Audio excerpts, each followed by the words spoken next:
I was sent this set of two 5-inch ramps and asked to give my opinion on them, make this short video. So here goes. These are really heavy plastic. They're well made, so they'll take a lot of weight. A lot of structure underneath them here, and they've got hold down pin holes so you can nail them down if you need to so they don't move.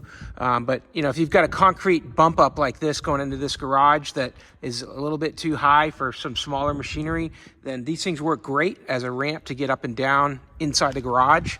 And they're very heavy and they stay in place, but like I said, you can latch them down with a couple bolts there if you needed to. They give you some concrete style bolts that you can auger out a couple holes and put them in there and hold them down permanently. In this case, I move them around a little bit because I got different size equipment that comes in here, but I got this big bump, and in my case, the 5-inch works pretty good. You're going to want to measure. They have taller ones, different sizes that'll fit your need. So yeah, definitely would recommend. These things work pretty good, and they're really good looking too. Hey, I hope that helps. Have a great day.